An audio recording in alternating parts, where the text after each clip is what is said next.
The extra point now coming from Myers. It's good, and it's 21-10. So that one a 13-play drive in total. And the Seahawks capping it off with a touchdown.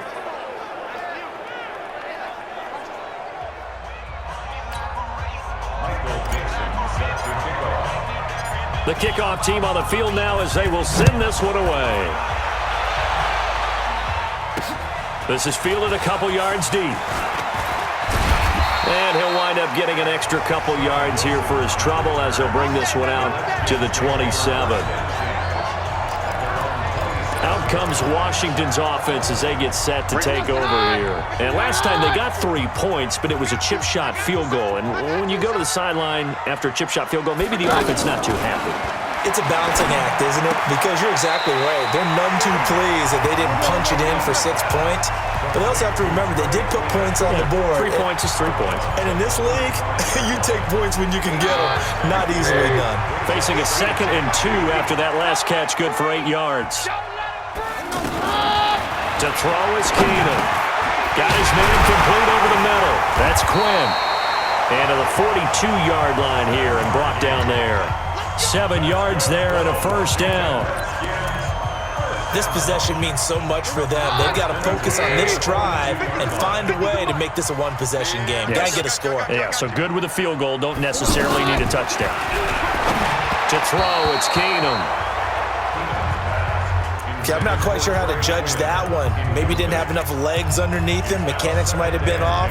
Maybe some fatigue. That one came up short. Yeah, 4th quarter. Maybe you do start to watch as the arm there, the leg's still there. This has been a tough game.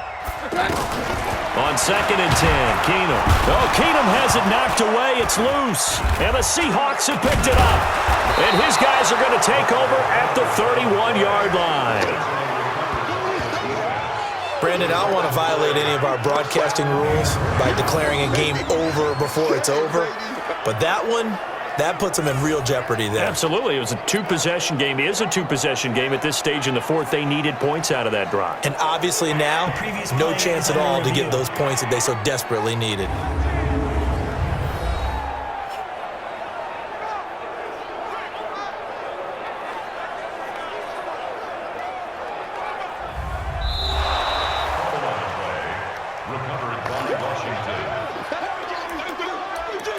After reviewing the play, the ruling on the field is reversed. The Washington offense at the line and ready to roll. And the turnover last time, that's sort of been symptomatic of their struggles here in this one. Good word. I like it, though, because you're exactly right. Like that, don't you? Oh, a ball batted in the air, and now it's intercepted. Picked off by Brad McDougal. And his guys are going to get the football at the 23-yard line.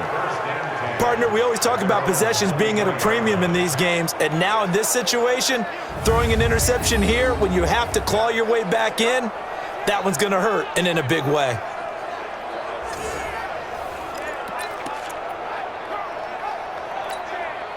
The offense now at the line, ready for their next drive. Now, there are 2 scores on the plus side. Still time here in this 4th quarter, but maybe you start thinking about playing keep away? Yeah, I think here's the situation. You're not thinking touchdowns anymore. You're just thinking first downs. To keep up with your theme there, playing keep away, first downs, they can't touch the ball. Got to figure now, after getting that turnover, they're just going to be happy to keep the ball on the ground, right? This is where covering the football, taking care of the ball, all the ball security terms that have ever been used, they come into play for the guys on offense right now. Just take care of it, and they've got a good chance of ending up winning this game. Oh, he's got some breathing room. And they work this well upfield across the 45. That one good for 26 and a first down. Do my eyes deceive me, or is he getting stronger as this game moves along? Burst seems just as good here in the 4th as it was way back in the 1st, doesn't it? I do believe someone put a lot of time in the offseason and continues to condition during the season in order to continue to carry the ball at this rate.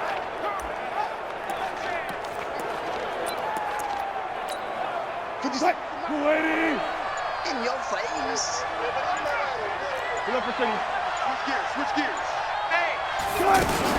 Penny, a first down carry.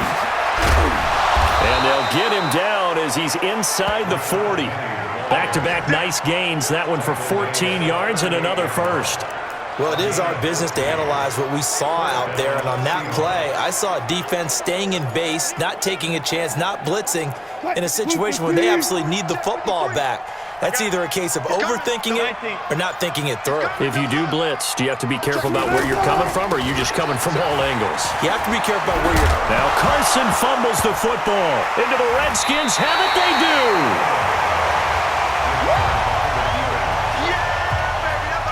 Partner, that one looked like it was over. I mean, they had control, had the football, and the defense had to make a play in order to keep them in the game. That's exactly what they did. And now that door ajar, 2-score game, so hold on here, not done in the fourth. Out there ready for this next drive, the Redskins offense. And last time, one-play interception, so this offense, they should be fresh. That's a good way of putting it. And I can't wait to see what they decide to do with play calling, because a one-play drive where you throw an interception, a lot of people think the very next time out, run the football, don't give them a chance. Maybe play action? I think maybe you go play action, show your quarterback, get a little confidence in him, and let him fling another one. They're throwing to start the drive, but that one incomplete. Down under 2 minutes to go in this football game. So it's Redskin football here as we welcome you back. And let's see what they've come up with offensively after having time to talk it over. On 2nd and 10, Keenum, he's going to let it fly. And that's going to be incomplete. Good effort there trying to take a shot, but it's 3rd down. It's been this way most of the afternoon, hasn't it? This secondary really put this receiving core on lockdown. Listen, they've worked together like a basketball team that's playing excellent defense. Great communication, doesn't matter whether it's man or zone. And especially against deep balls, as we saw there, they're not giving up anything to them. Now yet another incompletion here as they fail to connect on 3rd.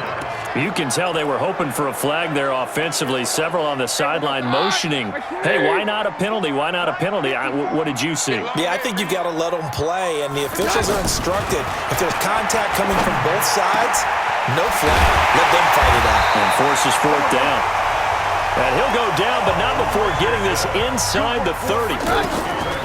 Now Keenum. They keep the game alive, at least for the moment, as it's a 1st down. And they've got it inside the 10 at the 8. This game not quite as good as the last, but still over 40 yards between the two. The quick slant caught. Nice gain of 8 that time, and it's 2nd and goal. Clock running as the Redskins try to hurry up. Looking to throw again on 2nd down. Keenum looking end zone, but it's incomplete. They were trying to get it there to Josh Doxson, but now it's 3rd and goal. Tell you what, Brandon, if I see a dime look, if I see 6 defensive backs near the goal line, I'm changing to a running play every time. And they had 6 there. Surprised he didn't audible at the line? Very much so. I'm going to count on my offensive line in this situation against the lighter defensive backs and try and push it across the end zone. And this is caught now for a late touchdown. So hold everything here. This one's not over yet.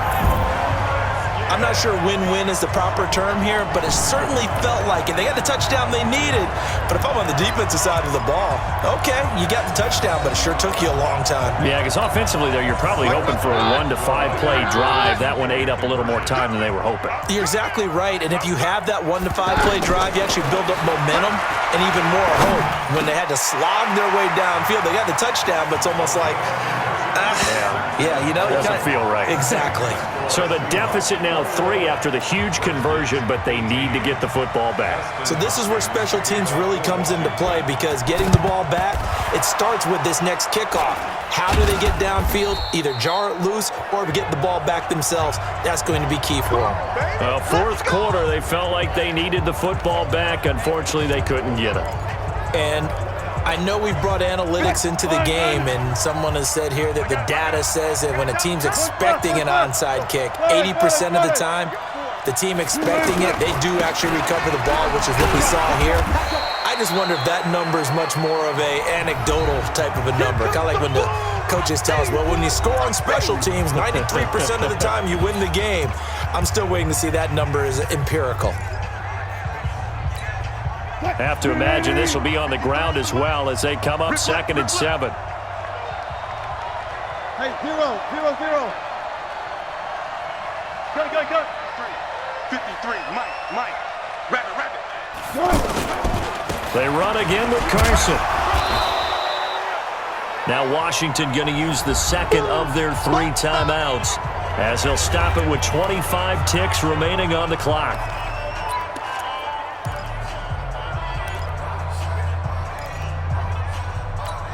And the Seahawks on 3rd down. They've hit on half of them, 5 for 10. This time it's 3rd and 3. Go. Now a give right side.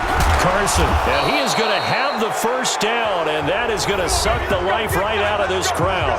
The Redskins going to go ahead and use their final timeout as the clock will stop with an even 20 seconds left to go.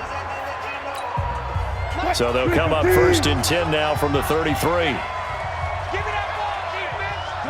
The Seahawks in victory formation as they go ahead and take the knee.